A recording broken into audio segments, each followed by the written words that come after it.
With over 70 characters in this game, it's not a surprise that many of them function in relatively the same way. Spacing back airs, tomahawk grabbing, neutral B to zone people out. But there are those few characters that function completely differently from the rest of the cast, and actually as a result are quite difficult to pick up and play.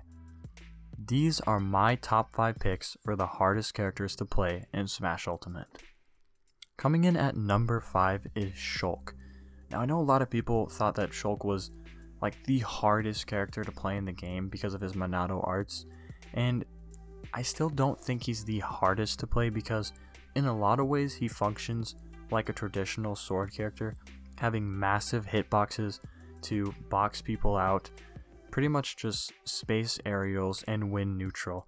But at the same time, his Monado arts are incredibly unique to him and are really difficult to use because he essentially becomes like 5 different characters, considering the fact that his Monado arts don't only affect the type of damage he does or how he moves, but also like the knockback on certain moves, and that will affect how he can combo. Like there's a lot of combos that work in Speed Monado that don't normally work, and you have to adjust for all of that depending not only on the Monado art that you're in, but also the matchup on top of that. So Shulk is definitely one of those characters that is a horrible secondary.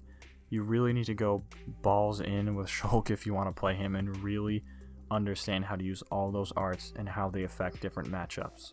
Coming in at number 4 is Pac-Man. That is right, the character that's featured in pretty much all Big Brain Plays videos because he has so many amazing setups with Hydrant, with Fruit, and he's just a really trolly kind of character. Like, setting up Hydrant is pretty much the base of your neutral, and that's not necessarily too difficult in and of itself, but then you have to worry about, knowing which fruit does what, and being able to charge fruit, at the right timing, whether it's on stage or off stage, and then, set up off of that, combo off of that, and really just annoy your opponent and make them play your game. It's very specific to his character. A lot of the setups are very different depending on what fruit you have and where the hydrant is set up, all kind of things like that. Also, there's some real jank with this character with hitboxes of the hydrant, and it becomes quite interesting, and it's pretty difficult to actually master how to use all of his tools. Coming in at number 3 is Peach.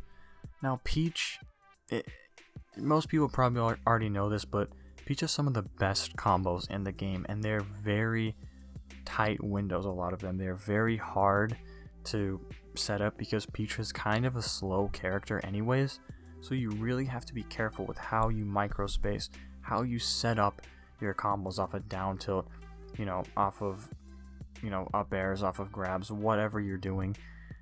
The fact is, the float mechanic itself, using as a tool to space and to set up combos, is incredibly character specific.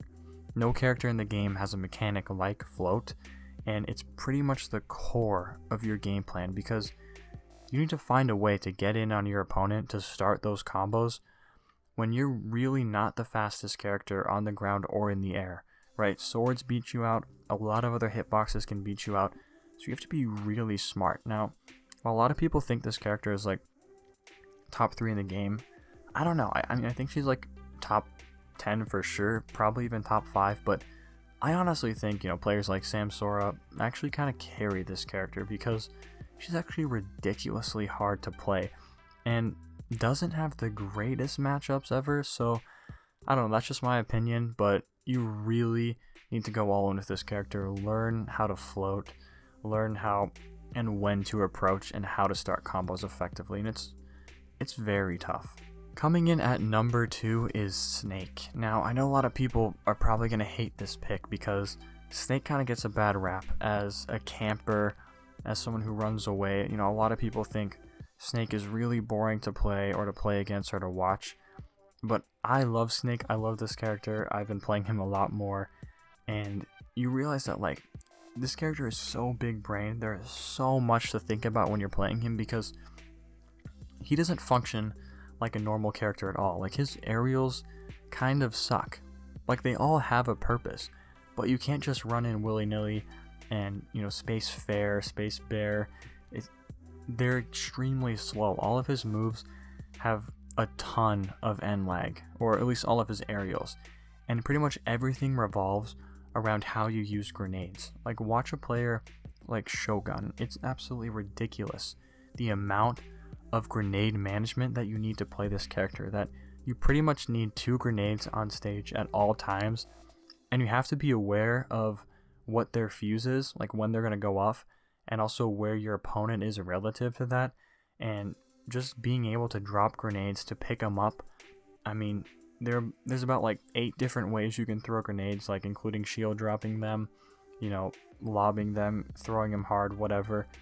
You know, put B reversing on top of that, because you have to recover high with this character. You pretty much have to B reverse in a lot of situations. You know, B reverse grenades, B reverse down B. You have to always be aware of your C4 on the stage, because it can blow up and kill you. And, you know, also just for grabbing your opponent, throwing them into C4, you know, setting up into just a whole bunch of things. This character is actually really tough to play, and I find that most people who play this character actually end up getting bodied because they can't keep up with the pressures of, you know, putting 2 grenades out at all time and keeping that pressure up. And I know this character, you know, is kind of thought of as broken, but I also know he's been falling off a little bit. I still think this character is without a doubt top tier, and I don't think anyone's actually fully optimized Snake yet, and I really want to see that happen sometime in the future, because I think people are pretty close to optimizing him. But yeah, there's just so much you have to think about with this character. He's slow, and you really just need to, again, make the opponent play your game. Coming in at number 1 are Ice Climbers, and to be honest with you, I don't know a whole lot about this character because I don't play them at all, and pretty much all I have to say is desyncs alone make this character the hardest in the game, right? This character is not considered to be a very good character. Most people placing Ice Climbers somewhere around mid-tier. I happen to think this character is, you know, definitely really good, and, you know, mid-tier is still not really a bad thing, to be honest. But yeah, just being able to set up those desyncs to get those combos, and also dealing with the fact that Nana is still really glitchy and will just run off stage and die, and then you're stuck playing Sopo, and, you know, that's no fun, right? Playing Sopo sucks, and you're probably gonna lose if your opponent knows what they're doing. But yeah, I mean, Ice Climbers are just so specific. You know, they don't have chain grabs from what I know, and I really hope they don't get found out if they do. But yeah, this character is, you know, not the strongest in the game, requires very specific timing, very specific character knowledge to set up certain combos. You know, has decent end lag on some of their moves.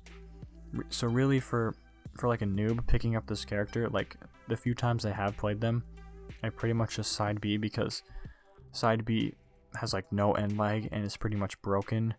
But I mean, obviously in an actual tournament setting, like, you can't just side B. You're gonna get wrecked if you keep doing that. It's too predictable. So like, to be able to mix up all your different options, projectiles, and, you know, being able to set up those desyncs, setting up those combos, and dealing with the fact that this character is super glitchy, makes Ice Climbers, in my opinion, the hardest character to play in the game.